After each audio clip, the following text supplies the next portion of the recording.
You know, over the past couple weeks, we've been looking at some of the events of life and what's going on and how that we can look at those from a biblical perspective, and I want to continue that today. Today's topic is one that we need to address. It may not apply to us as much as we think, but it does apply to us. It's how we look at things. So when we examine examined through the lens of history, numerous events will be noted as impacting the year 2020.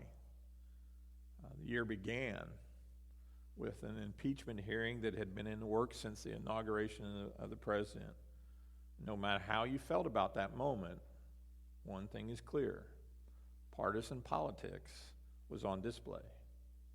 You know, I wonder if our elected officials would work as hard working together to solve our nation's problems as they do in dividing our country. Then we would be in a better state, and they would have a better disapproval rating than they have now of 77% disapproval.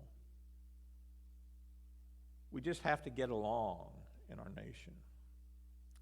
The global COVID-19 pandemic has shut down our country as well, and as we look back upon 2020, I imagine that many of us will remember these days. Shut down our country as well as other nations. It took a roaring economy and deployed a drag chute that decimated businesses and citizens. Safety protocols and mandates have been issued, and contempt for those with opposing views has become political fodder. Businesses were shuttered, schools were closed, and people became unemployed at record rates. Weddings were postponed, graduations were canceled, and families were isolated. Frontline workers became a new term, as now it comprised not only first responders, but also those who serve our nation by working to provide goods and services that we need. For some, they carried the disease with them without knowing it, while others were hospitalized with varying degrees of symptoms. The majority will recover, although we don't know with what, if any, lasting effects. Others, however, did not overcome the virus, and people have lost friends and loved ones to this disease. When the George Floyd video came out, it was a flame that lit a fuse.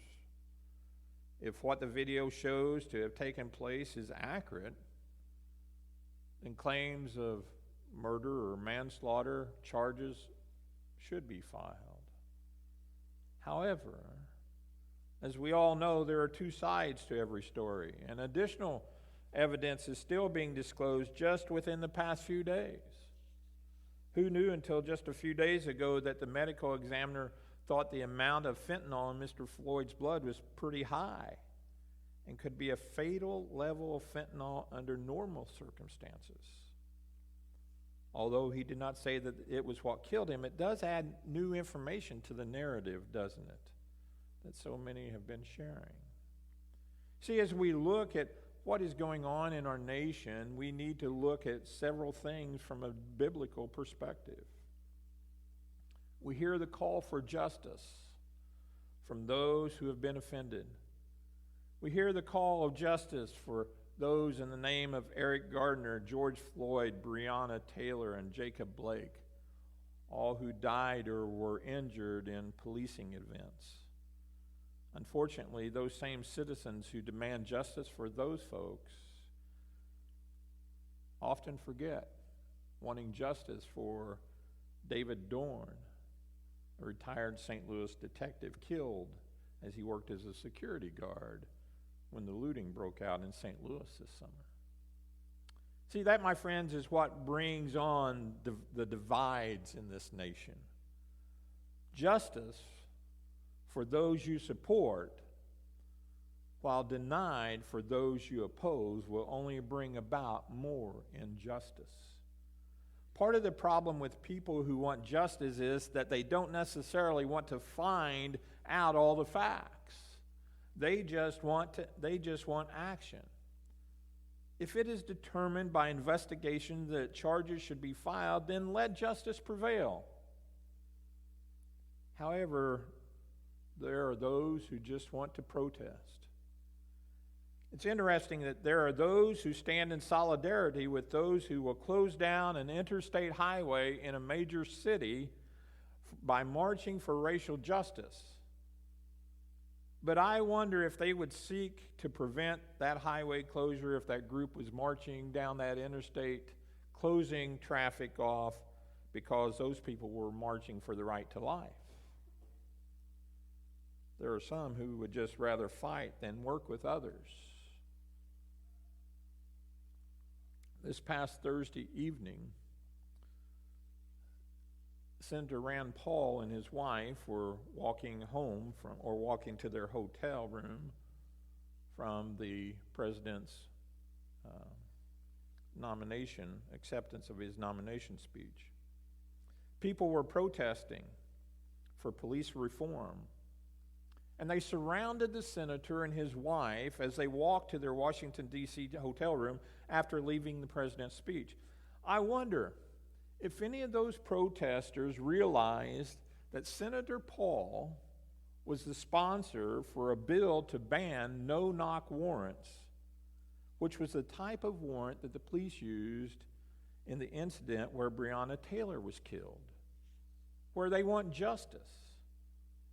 But rather than working to solve the problem, there are many who just want to protest and cause mayhem.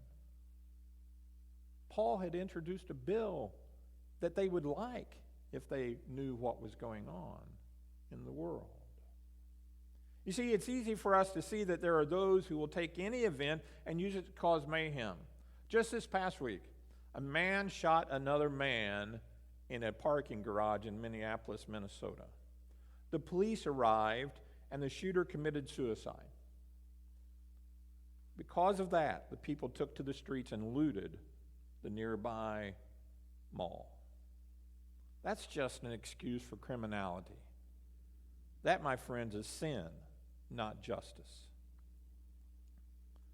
Too often, politicians and activists react without knowing the details. The governor of Wisconsin, who spoke out about the Jacob Blake shooting and ridiculed the police before even knowing the facts, divides the nation. Professional athletes who strike without knowing all the facts divide a nation.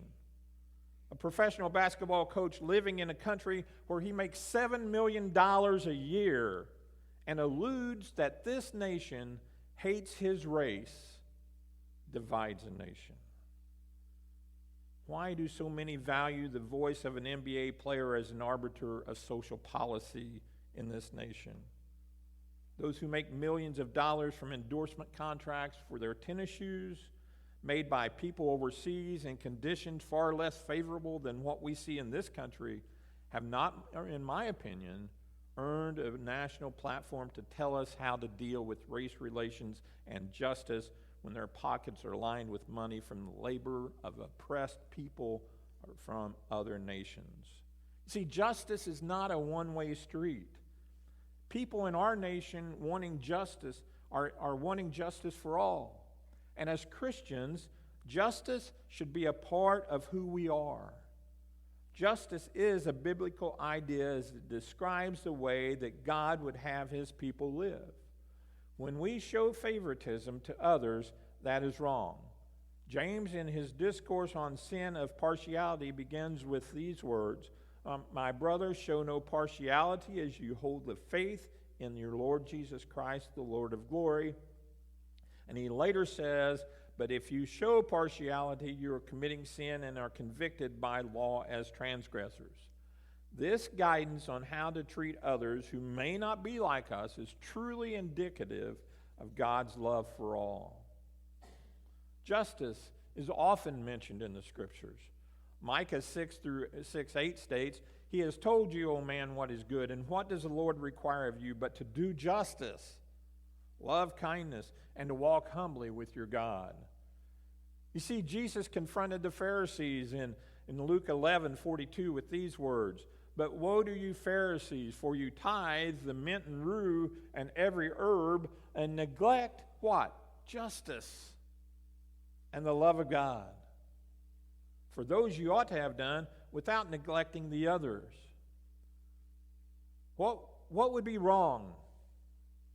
We would be wrong if we did not believe that God desires justice, and it should be in the core of our spiritual DNA. But God's justice is not always man's justice. And as we know God is a just God, we also know that He is a God of mercy. Jesus demonstrated this in the situation when the woman was brought to Him who had been caught in adultery. And although she had broken the law, she was shown grace. When we deal with the civil law, then our statue of Lady Justice should be true. She should be blind to the facts outside the case. She should not see one's ethnicity, position, skin color, or bank account. In our system of government, justice is rendered, but the assurance that we are innocent until proven guilty is also true.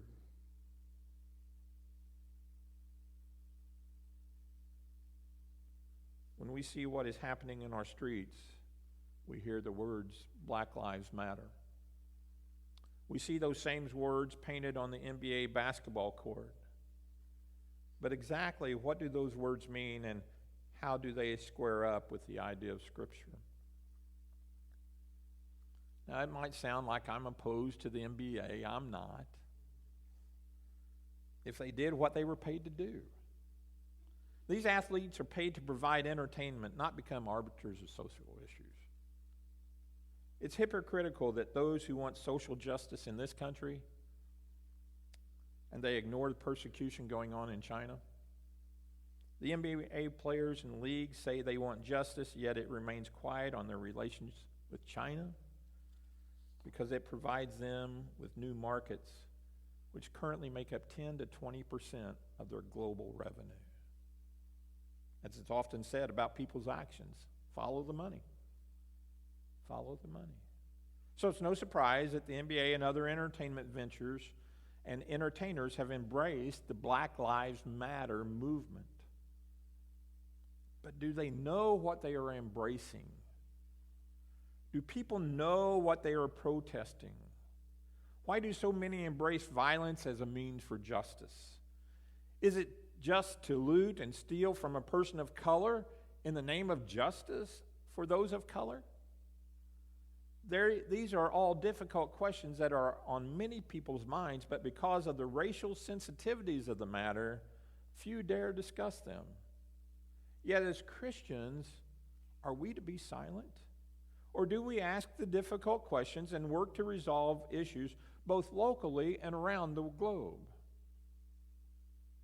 Racism is a terrible problem. But it is a problem, and it is something that as a nation we have dealt with over the years.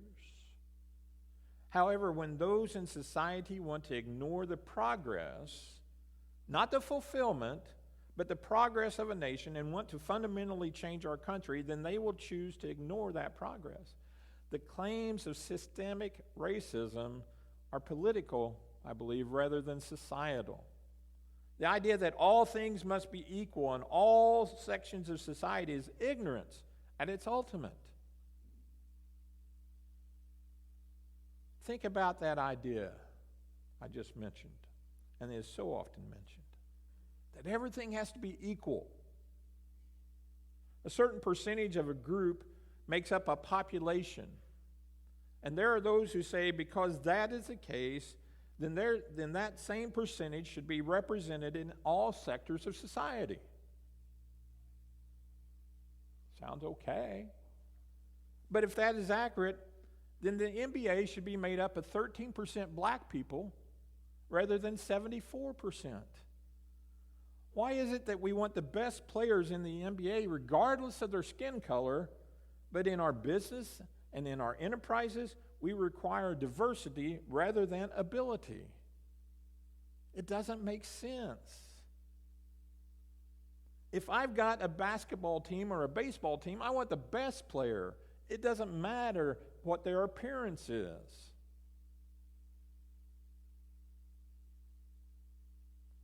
So many want that changed. But don't these above ideals go against the words of Dr. Martin Luther King, who said, "I have a dream that my 4 little children will one day live in a nation where they will not be judged by the color of their skin, but by the content of their character." Aren't these words reflective of God's words when he spoke to Samuel regarding the selection of king and selection of David to be king, and as his words as he spoke in his refusal of Eliab, David's older brother? God said, "But the Lord said to Samuel, do not look on his appearance or on his height or on his stature, because I have rejected him. For the Lord sees not as man sees. Man looks on the outward appearance, but the Lord looks on the heart." Don't these words of Dr. King and the Lord challenge all of us today? No matter what our skin color, no matter our height or our weight, no matter whether our skin is baby soft or if it's got wrinkles, doesn't this challenge all people to the ideal that character matters over appearance? Yet not all in our country view that, and not all in the Black Lives Matter movement accept that as well. When we think about the idea of Black Lives Matter, when race is introduced into a slogan, isn't that racist? You see, our problem in our nation is not a skin problem. It's a sin problem. When one person is elevated or repressed based upon the color of their skin or nationality, then that is sin. We see that idea affirmed in the parable of the Good Samaritan. The Good Samaritan was not of the accepted class, yet it was his actions that were commended by Jesus. I affirm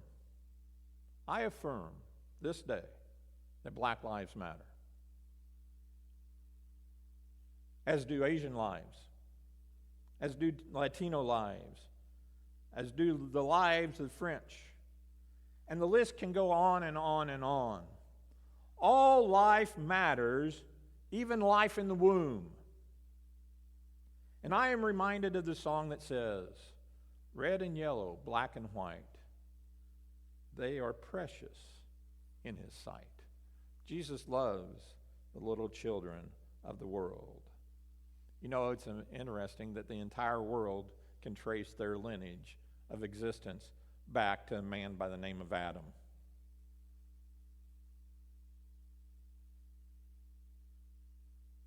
You ever think about that?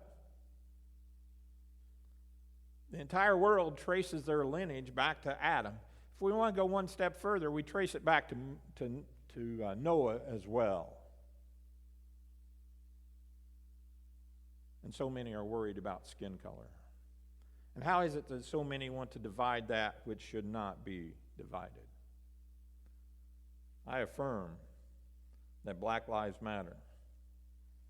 However, I cannot affirm the Black Lives Matter organization. This organization, if you go out to their website, they promote division by telling a false narrative about wanting to stop police brutality upon people, especially people of color.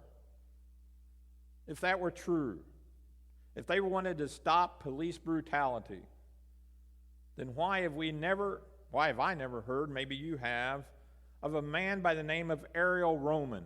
Anybody ever heard of Ariel Roman? Anybody ever heard Ariel Roman's name in the list of people that they say they want protection or justice for? Ariel Roman was shot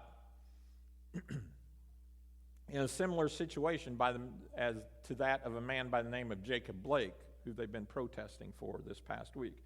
Ariel Roman, however, is not black. He's actually Latino.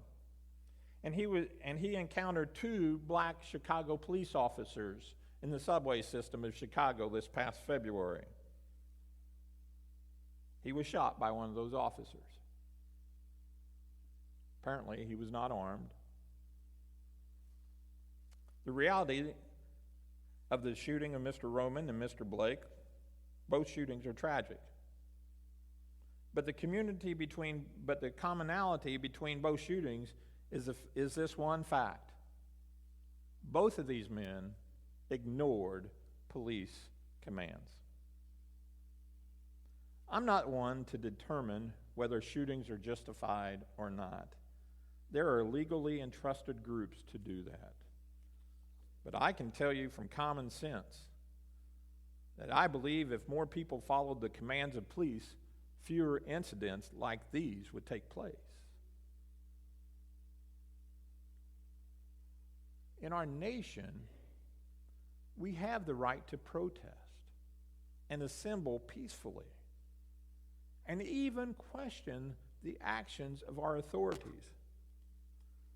However, we do not have the right to criminality without impunity. Romans 13, 1 through 6 reminds us of the importance of government authority. Let every person be subject to the governing authorities. This is what Paul wrote. For there is no authority except from God, and those that exist have been instituted by God. Therefore, whoever resists authorities resists what God has appointed, and those who resist will incur judgment. For rulers are not a terror to good conduct, but to bad. Would you have no fear of the one who is in authority? Then do what is good, and you will receive his approval. For he is God's servant for your good.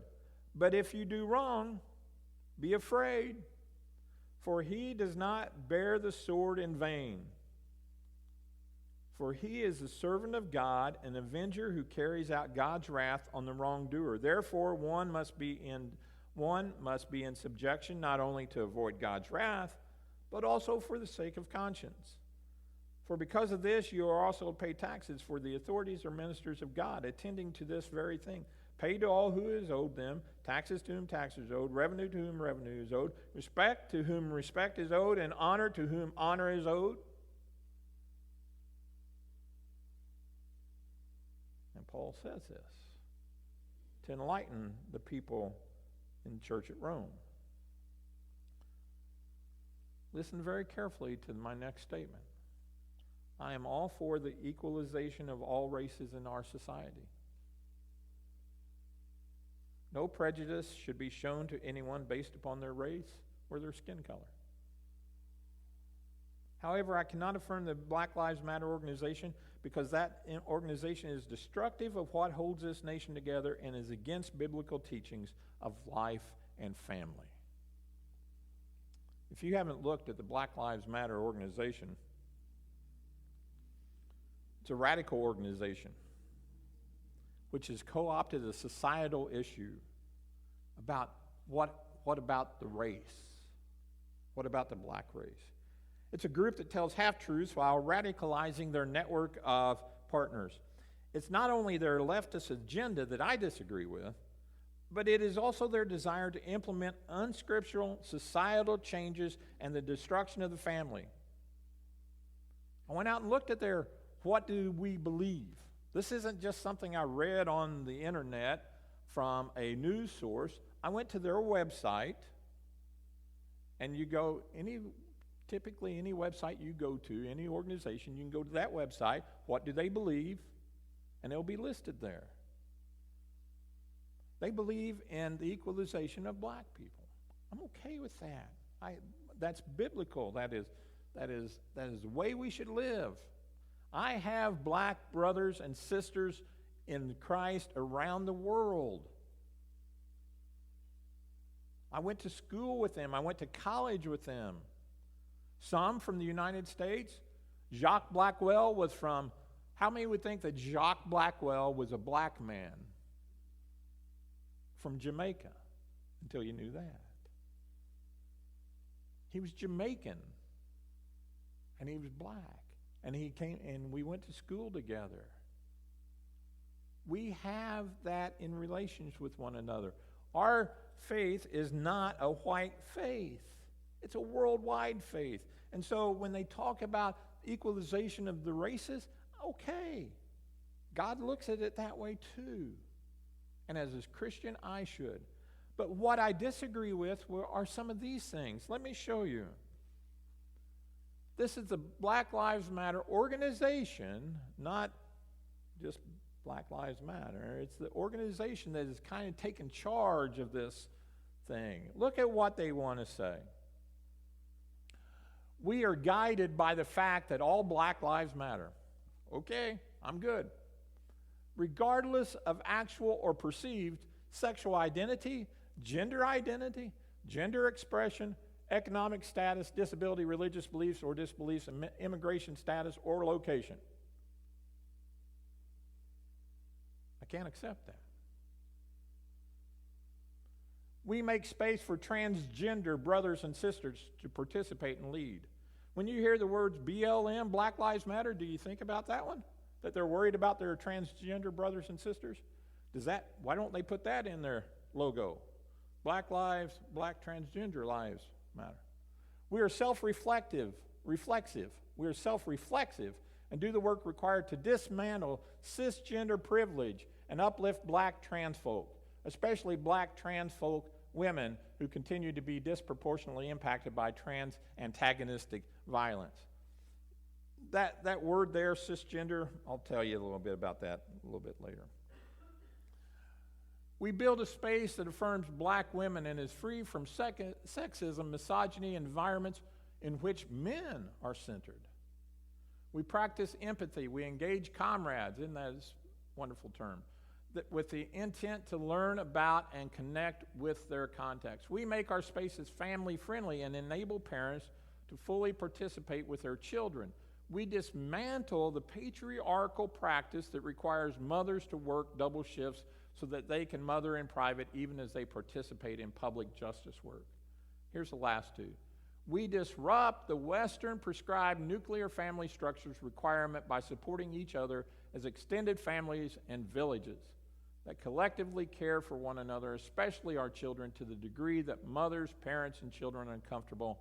We foster a queer-affirming network.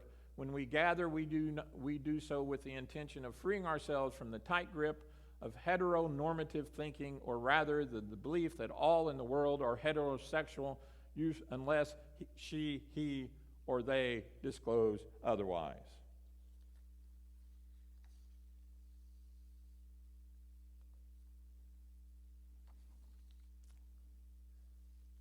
When you hear Black Lives Matter, do you think of any of those eight subjects? So I said earlier, our problem in our world is not a skin issue, but a sin issue. And when people want to propagate non-Christian beliefs and teachings, then we as Christians cannot affirm those beliefs. Two of these major commitments are so contrary to biblical teaching that the group must be viewed as one who wants to promote sin rather than resolve issues. Their tactics to do this have been called by some as terrorist in nature. I saw a video this past week of a woman sitting outside a restaurant, eating at a table, being harassed by a mob because she would not raise her hand in solidarity of BLM, and that is truly an act that was meant to intimidate or terrorize that woman.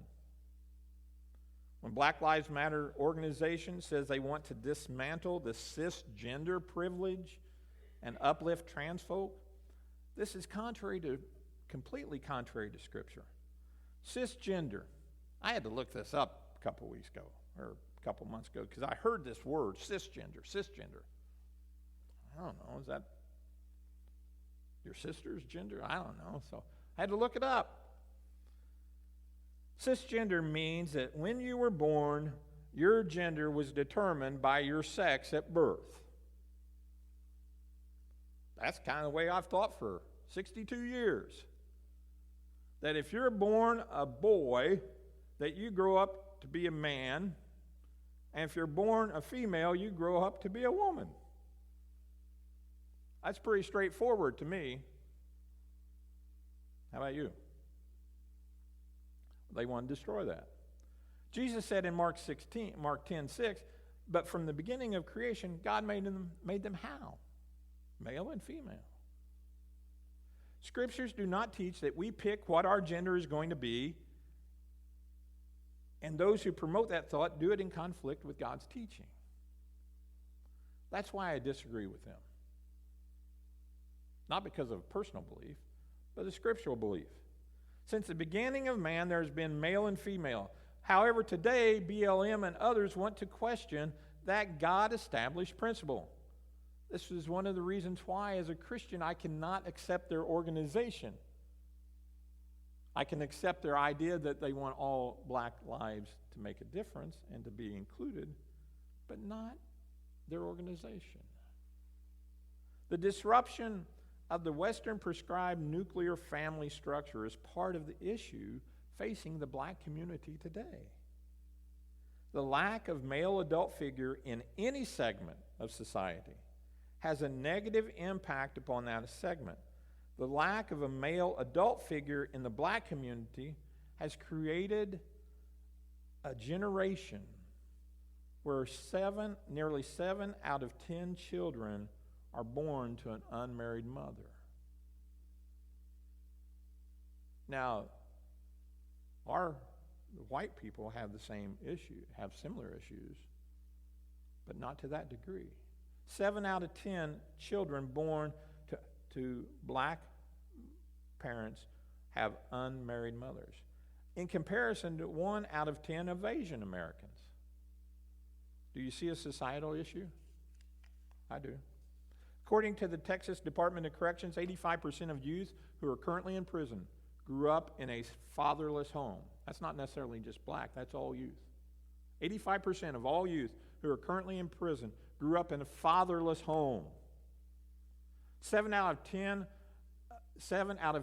youth that are housed in state-operated correctional facilities, including detention and residential treatment, come from a fatherless home. The first one was from the Texas Department of Corrections. This last one is from the U.S. Department of Justice.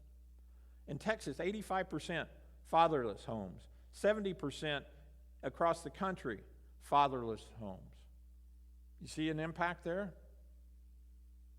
The destruction of the Western family will not benefit black lives. It doesn't benefit white lives. It doesn't benefit red lives or yellow lives or green lives. Do we see that when we attempt to bypass God's plan of how a family is to be, we see the devastation that takes place? Genesis 1:27-28. So God created man in his own image. In the image of God he created him. Male and female he created them. And God blessed them. And God said to them, be fruitful and multiply and fill the earth and subdue it and have dominion over fish of the sea and over birds of the heavens and over the living things that move on earth. God established a family, a mom and a dad. And any organization that goes against that principle, I cannot support. No matter what all their other cases may be, because when they want to destroy the Western idea of the patriarchal system or of the family, then they're wanting to destroy that which God has established. Proverbs says, train up a child in the way he should go, and even when he is old, he will not depart from it. When we look at the idea to destroy what Black Lives Matter calls Western prescribed nuclear family structure, which is mom and dad and kids, then their actions will continue to lead to the mass incarceration of their constituents. Those actions to continue to promote fatherless homes represents the adage that defines insanity as doing the same thing over and over and expecting a different result. The lives of the children of all races is improved when there is a loving, nurturing mother and father in the picture. That is acknowledged with statistics as well as having God's seal of approval on the family unit. And when Christianity is added to the mix of a committed mother and father, then children benefit from biblical training. Although much of this is not touching us personally, it is impacting how we live. With the power of the BLM organization and the acceptance of their actions by mainstream media and our political leaders, it will eventually touch us on a personal level if it is not addressed. We should have discussions as a nation. We should have discussions on race relations in this nation. However, those discussions cannot be one-sided, nor can they be one of blaming society for an individual's problems. You see, God evaluates the heart of people, which is demonstrated by one's actions, and society should look at it the same. Criminality is not a race issue, but a heart issue. And we will never solve racial issues in our nation until we change the hearts of people with the message of Jesus Christ. A national discussion on race should be a part of our nation's agenda. If there are areas where we can improve the life of any of our fellow citizens, then those opportunities should be evaluated. However, if we are going to discuss how to better the life of our fellow American black families, we must look at the total picture. It will do no good to cherry pick a topic when others are glaring us in the face. Black Lives Matter wants us to believe the major problem for black people is police and white people and the system. Yet I would suggest that black-on-black crime is more devastating to their communities. All this needs to be discussed. They want to believe that this nation hates black people. Yet if my history book is right, we elected a black president twice. See, that is the fact that they believe that this nation hates black people. That is not evident as a society. There are people in our society that hate black people. And that's wrong. But it shouldn't be our society. You see, there are some bad actors, but that is in any group. You see, a true discussion does not fit the narrative of BLM, but a true discussion is needed.